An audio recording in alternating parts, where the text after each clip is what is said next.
It was weird. He wasn't responding to anything. We were told there's pretty much nothing we could do. The damage had been done. The doctor said, I've never seen anything like this. Her eyes went up in her head. She was shaking, foaming at the mouth. That was the last thing I remember. Next, two medical mysteries that defy the experts.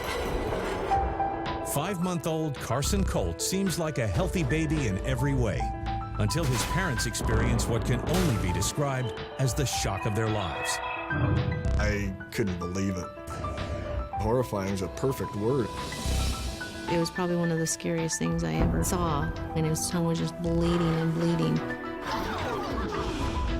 Then, Martha Bryce's perfect life is turned upside down when bizarre seizures threaten to take it all away. I was lying on my back, and I had no idea why I was on the ground. The episodes started to get longer, deeper. We had no idea what was happening. When illness strikes, we look to doctors to give us answers. But what if they can't? For these unlucky patients, diagnosis is a mystery.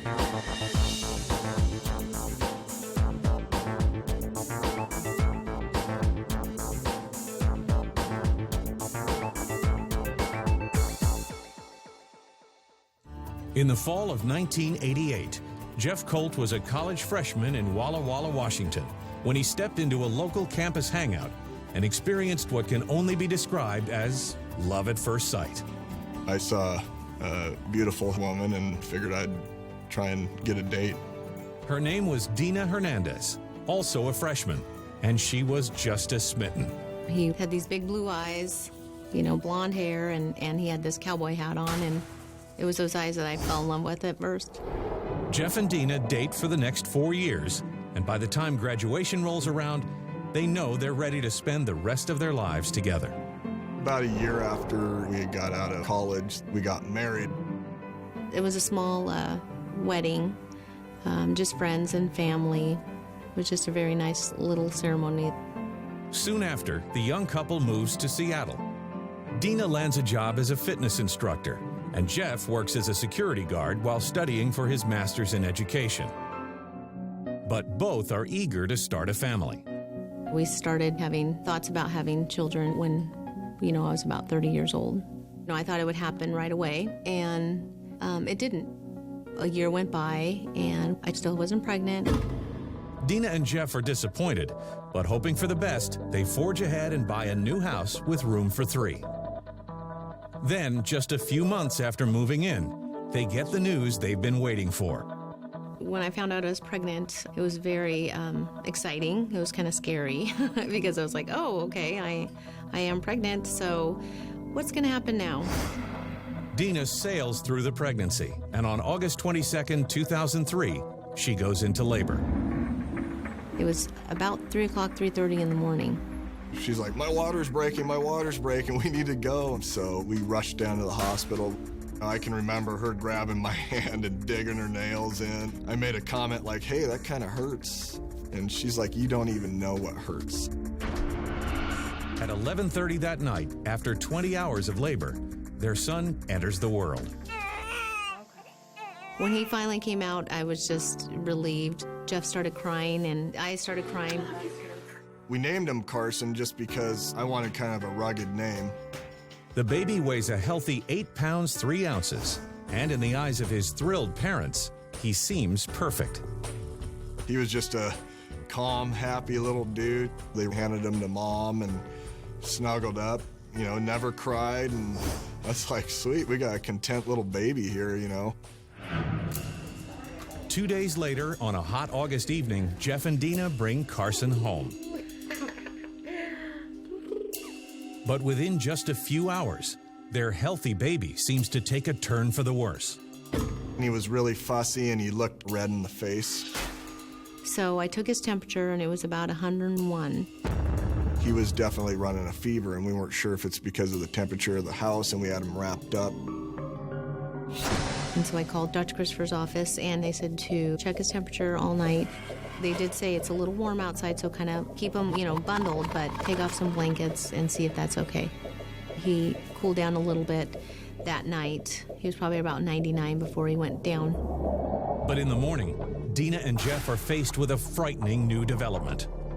I checked his temperature again, and he was about 102. And so I called the hospital. They said, you need to bring him back in. I was scared. First thing you start thinking is, did the baby get sick on the way home? Did we do something wrong? We were very scared. We rushed down to the hospital, which was about a 15-minute ride. The Colt's pediatrician, Dr. David Christopher, meets them at the emergency room and wastes no time admitting Carson to the hospital. A baby with a fever, we worry very much about infection, and it definitely could be a life-threatening situation for the baby. They were concerned that his temp had spiked so much, and they put him in a special care nursery. They wanted to rule out that Carson had any kind of infections.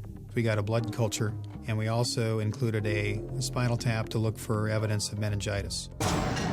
But while the hospital runs a battery of tests, a puzzling new pattern begins to emerge.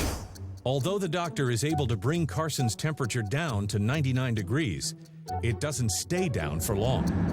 His body temperature fluctuated. He would overheat, so they would take everything off, and then he would get really cold. So his temperature would be about 97, and so then they would bundle him up again, and he would get a fever again. 24 hours later, the test results are in. But despite Carson's dramatic temperature fluctuations, they show absolutely nothing out of the ordinary. And the doctors had no clue what was going on. We were there the whole time, packed in a small little room with the baby. Finally, after an anxious week of waiting, Carson's mysterious spikes and dives in temperature begin to level off. There was no evidence of infection. We elected to discharge him. They had run every single test they could. We felt pretty confident taking the baby home. The Colts remain perplexed about what could have caused their newborn to take such a dramatic nosedive. But over the next few months, Carson thrives. He seemed real healthy. He was a big boy, and he was eating normal. He was very happy. Still didn't cry a lot. In fact, Carson is just beginning to roll over by himself when Jeff and Dina bring him to the doctor for his 3-month immunization shots. They checked him out, did all the vitals, took his blood pressure, and everything was normal. But as the nurse is administering the shots, everyone in the room notices something very strange. The nurse couldn't believe that he wasn't crying with a needle going in him. No reaction at all. It wasn't normal. He did not cry that whole time that he was with the nurse. He wasn't responding to anything. We had no clue what to think.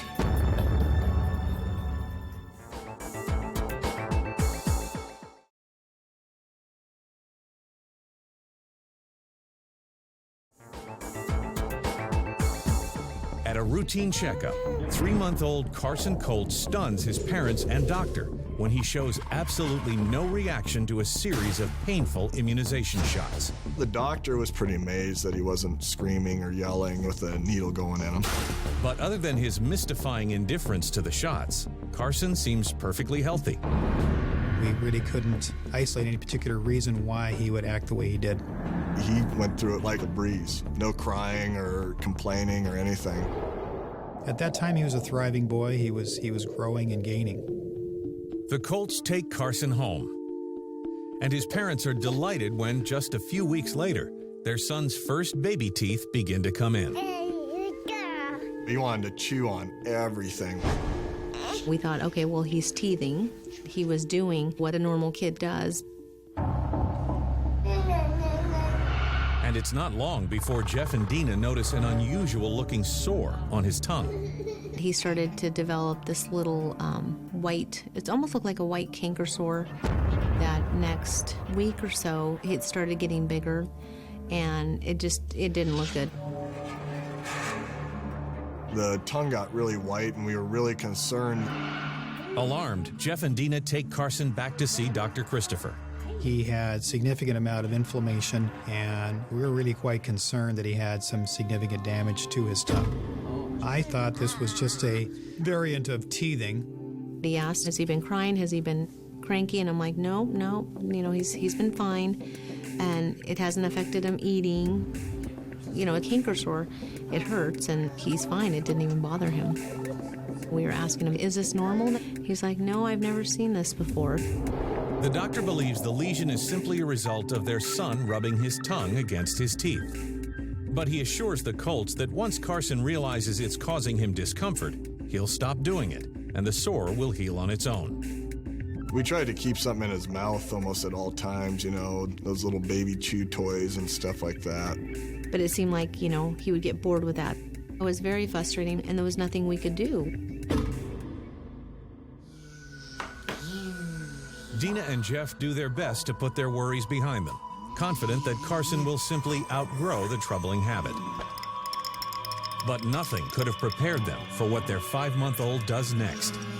I was feeding him baby food one time, and I think it was squash.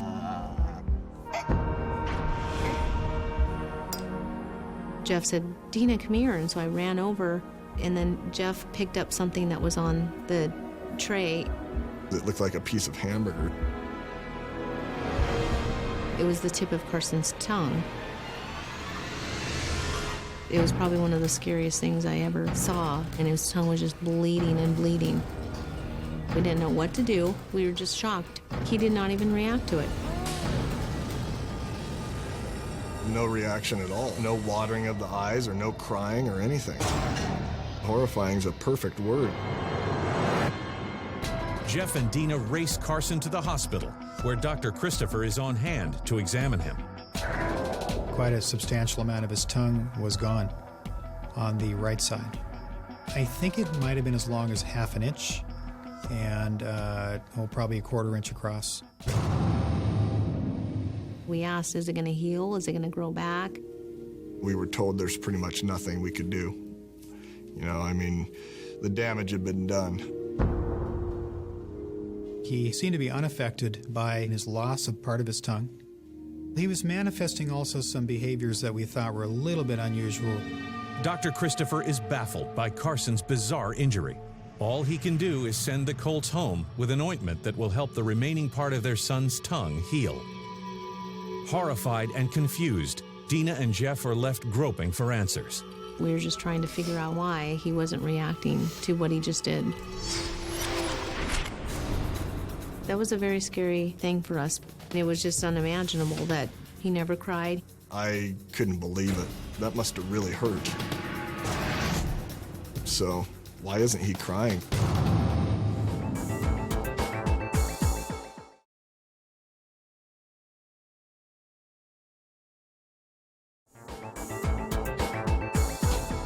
Five-month-old Carson Colt has just bitten off a part of his own tongue. But stranger still, he seems to have barely noticed it. His pediatrician, Dr. David Christopher, has no explanation for the bizarre behavior. He didn't seem to respond to normal things that would upset someone. A normal infant, they'd scream and yell. They'd be terrified and crying. We thought maybe he just had a high pain tolerance. But when Carson turns 10 months old, he starts walking, and a disturbing new pattern begins to emerge. He would fall on the floor. Sometimes he'd hit his head, and he would just kind of get up and start to try to get up again. But he never screamed or anything like that. One time, he'd gotten away from me, and his toe tripped. He went directly straight on the floor, hit his head, and popped up again and just took off. He never cried. I didn't think it was normal, but it just seemed like he didn't react. I wanted an answer from somebody. Determined to get to the bottom of Carson's puzzling case, Dr. Christopher goes back to square one. We started looking at his history again, and we came up with some ideas that we felt needed further genetic evaluation.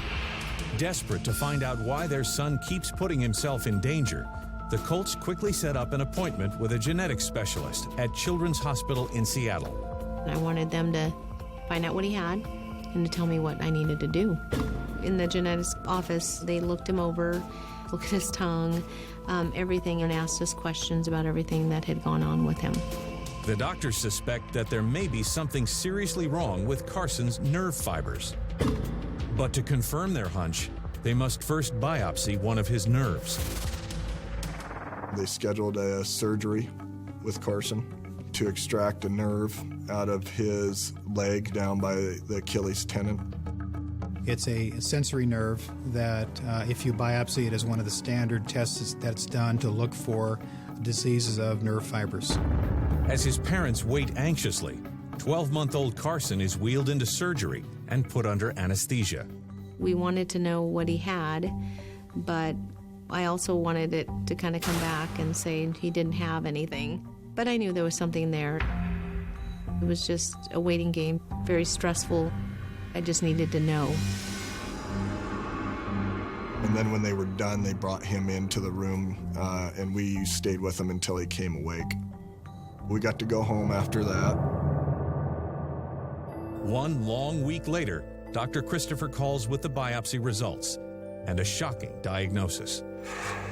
Based on his symptoms, Carson was diagnosed with CIPA, which is congenital insensitivity to pain and anhidrosis. CIPA, or congenital insensitivity to pain with anhidrosis, is an extremely rare disorder in which patients don't feel pain and can't sweat. In a healthy individual, unmyelinated nerve fibers send pain and temperature information to the brain. But in patients like Carson, these nerve fibers are not fully formed. As a result, he's incapable of feeling a pinprick or the agony associated with breaking a bone. In addition, he doesn't perspire, making it impossible for him to regulate his own temperature.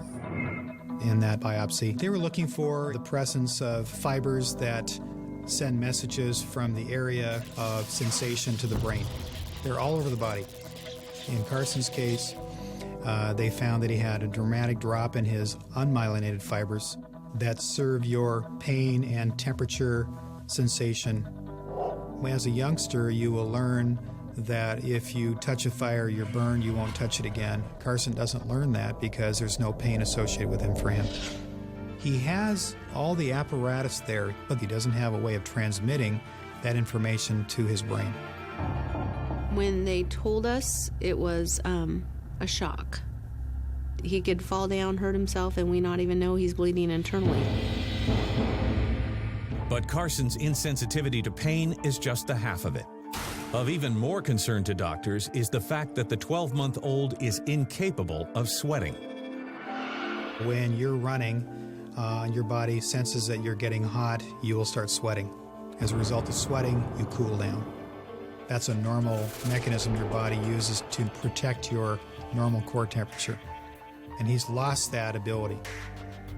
Our major concern would be succumbing to an event that would cause a high fever and seizures and subsequent death.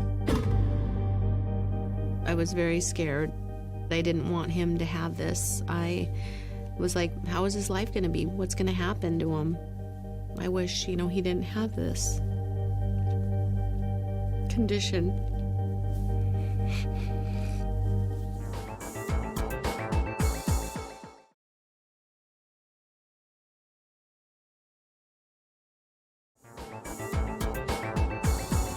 "12-month-old Carson Colt has just been diagnosed with CIPA, an extremely rare and dangerous condition that prevents him from feeling pain or maintaining a stable body temperature. It was a relief that at least, I knew what it was, but yet it hurt because I knew that it was a condition that was genetic. It wasn't anything that can go away. Jeff and I say every day we wish it was, him or I that had this, not him. It's now clear that the fever and temperature fluctuations Carson experienced as a newborn were classic signs of CIPA. These kids that have this particular syndrome usually begin, as Carson did, with temperature instability as an infant.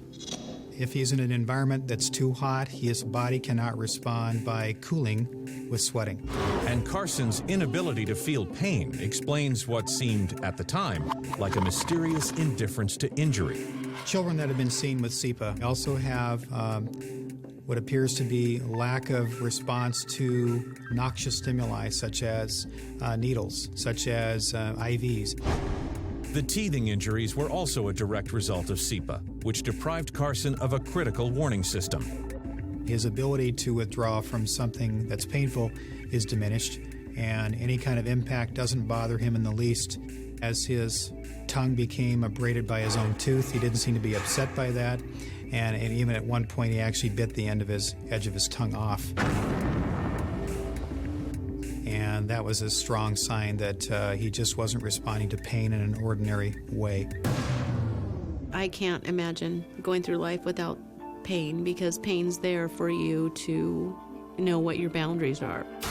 He was at very high risk of causing damage to his, basically to his body. He may have fractures that aren't even picked up unless you see swelling or inflammation. With the diagnosis in hand, the Colts can't help but wonder why it took so long to put the pieces of the puzzle together. It's extremely rare. I've never seen a case of this before. None of my colleagues had ever seen a case before. When he was first diagnosed, we were told that there was like 200 cases in the world. Unfortunately, there is no cure or treatment for SEPA. Carson is much more at risk of damaging his joints and his bones. So it's prudent for us to try to prevent that. In addition, we have to be really careful about monitoring his temperature. We just have to watch him a lot closer. It requires a lot of patience on their part and a lot of understanding of where Carson is coming from, why he does what he does. Today, Carson is almost 6 years old and is slowly learning how to manage his disorder. We've taught him that the kitchen is, a real dangerous area. When the oven's on, you stay away because that's a hot thing. Each day presents new challenges, but the Colts are determined to keep their son safe.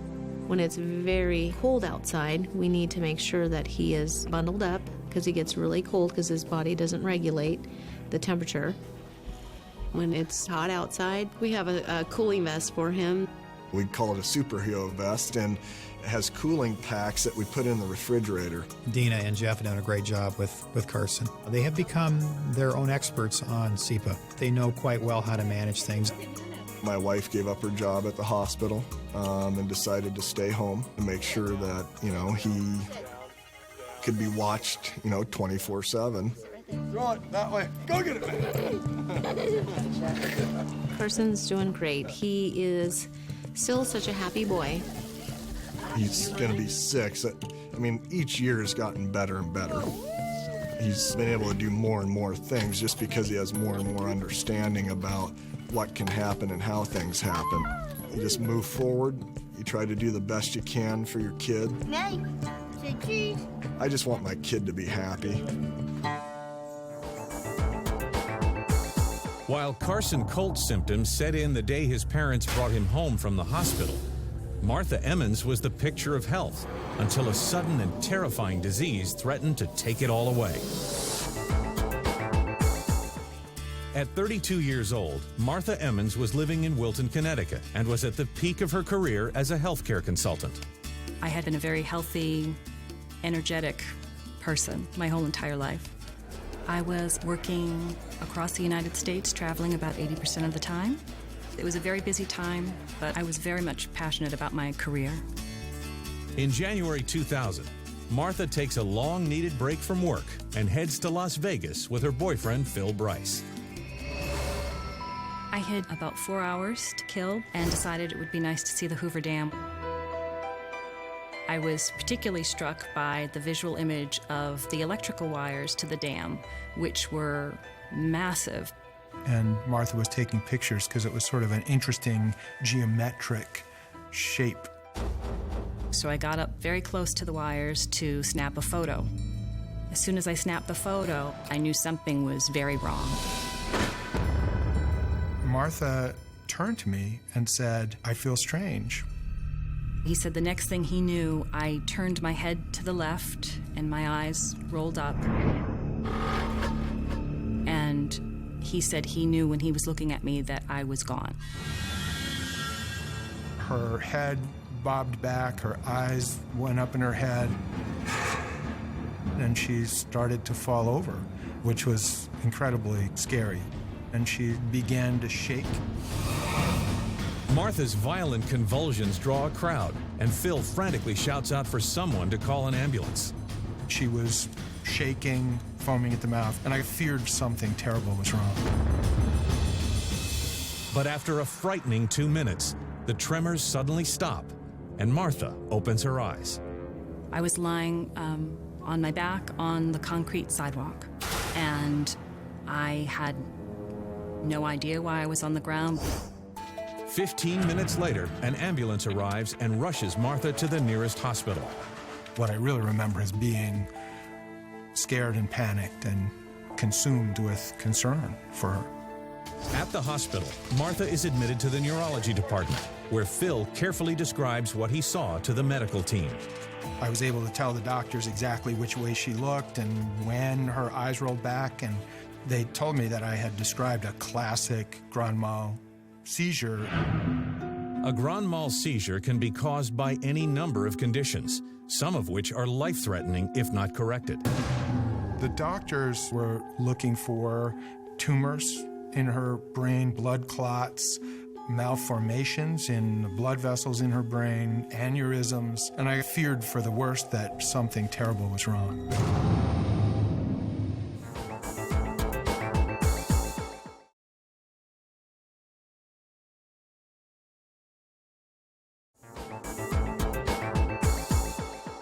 "32-year-old Martha Emmons is enjoying a visit to the Hoover Dam when she suddenly goes into violent convulsions and is rushed to the nearest hospital.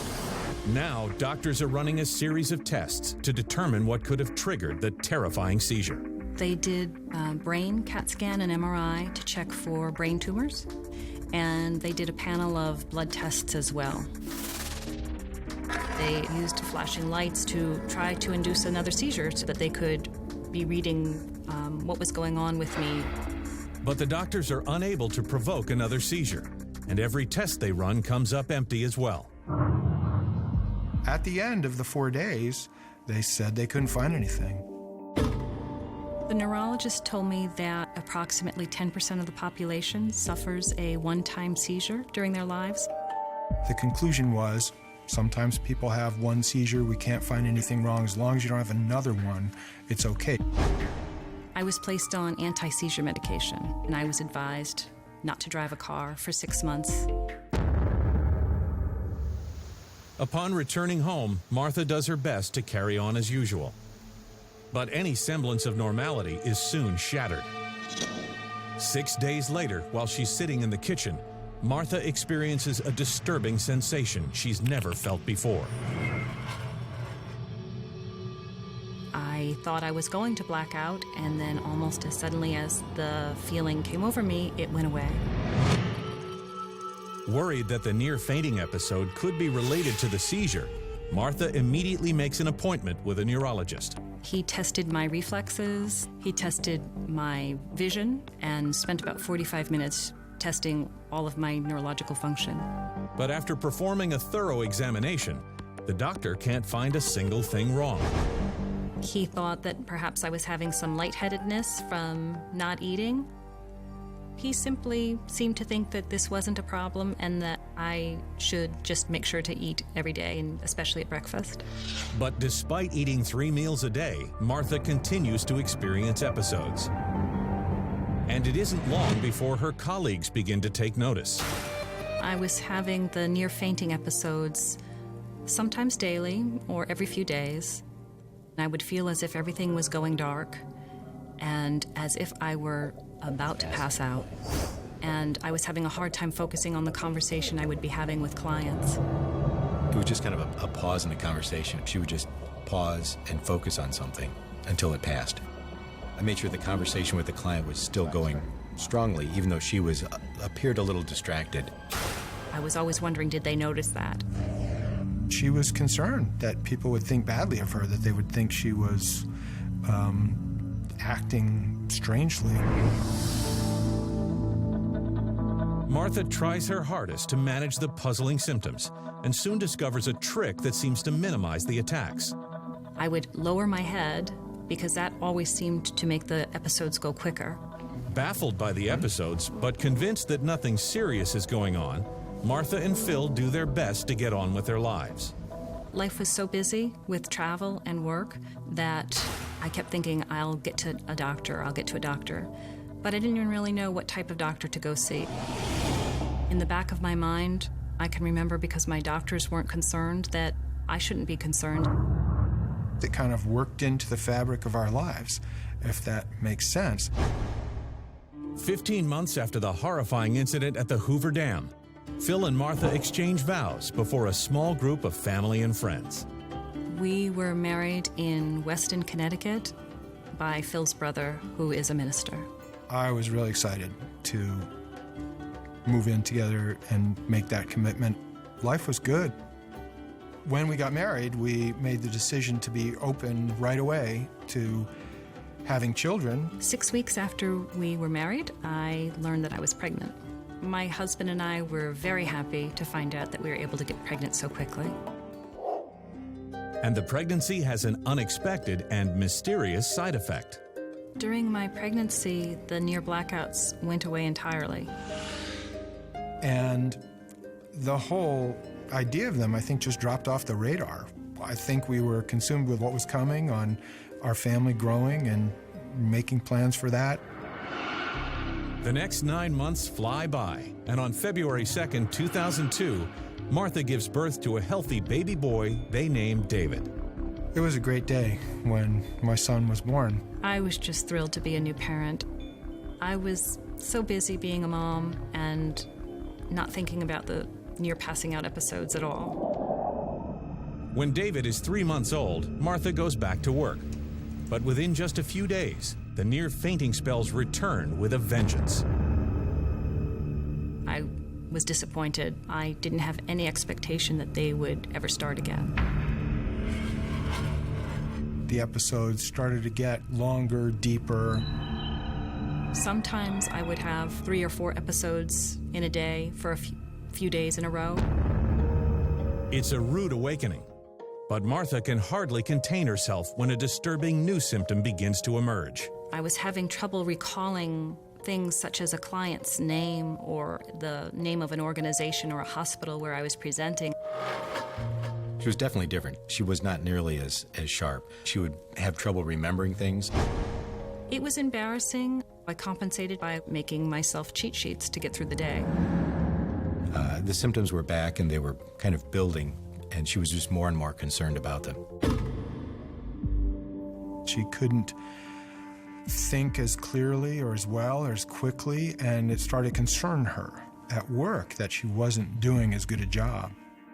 For 2 years, I dealt with this. Part of the reason being I knew when I would have the near passing out experience that within seconds it would go away.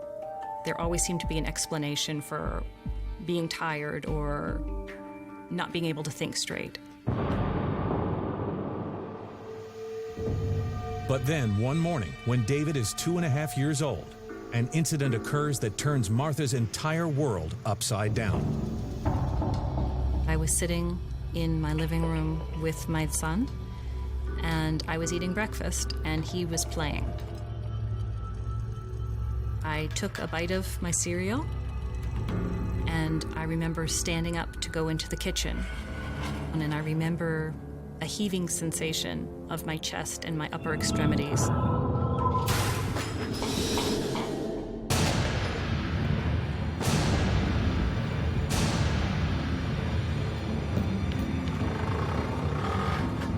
And that was the last thing I remember.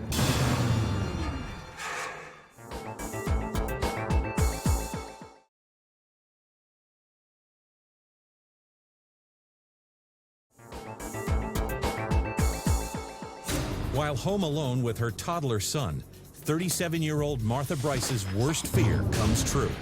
She suffers a second terrifying grand mal seizure. The moment she comes out of it, her first and only thought is for her child. I immediately looked for my son, who was in the same place where he had been when I had been eating the breakfast sitting down, and he was fine. The doctors had told us all along, one seizure can be an isolated incident. If you have a second one, the game changes. I knew now that I had had a second seizure, that something dramatic had changed, and I was very concerned. Phil races home from work and drives Martha to the closest emergency room. This was serious. What might happen if she was driving? What might happen if she was in a supermarket? What might happen in all of the different situations that she could be in with our son? The on-call doctor immediately orders a battery of neurological tests, but like before, they reveal nothing. Perplexed, doctors admit Martha overnight in hopes that a specialist can find the critical clue they've been missing. I was very concerned, and I knew somehow there were more answers to be found, and I was desperately looking for them at this point in time. The next morning, cardiologist Dr. David Lomnitz goes over Martha's medical file with a fine-tooth comb and comes up with a radical new theory. He suspects that the problem isn't Martha's brain at all, but rather her heart. His next move is to hook her up to a portable monitor so they can get a better idea of what's going on inside her heart. She needed a monitor so we could see what actually happened to her heartbeat and heart rhythm. Which is sort of a portable heart monitor that one can wear that records the electrical activity of the heart. And she went and had one put on and went home. And the startling results from that single night of monitoring change everything. And the very next morning, I received a call, and Dr. Lomnitz said, "I know what's wrong with you." But while Dr. Lomnitz suspected Martha's heart was the culprit, he can hardly believe the data he's receiving from her portable monitor. When Martha would eat, she would have a complete stoppage of the electrical current across her heart. There would be absolutely no heartbeat for 5 to 6 seconds. We were being told that her heart was stopping. I've always thought of that in terms of an automobile engine. What would happen if you were driving along at 60 miles an hour and you turned off the oil pump for 10 seconds in your car? And I think your engine would blow up. Based on the results of the Holter monitor, Martha was diagnosed with swallow syncope. Swallow syncope is a rare disorder of the vagus nerve, which controls both heart rate and the digestive muscles. When a healthy individual swallows, the vagus nerve sends signals to initiate digestion. But when Martha swallows, the part of the vagus nerve that goes to the heart misfires and shuts down the electrical system of her heart, resulting in dangerously low blood pressure, which causes her to faint and have seizures. The vagus nerve is responsible for coordinating the muscle activity within the digestive tract. In Martha's case, unfortunately, the part of the vagus nerve that was going to her heart was also stimulated by the act of eating, and that resulted in a decrease in heart rate. After a few seconds, the blood pressure will start diminishing, and that's when people will start feeling lightheaded.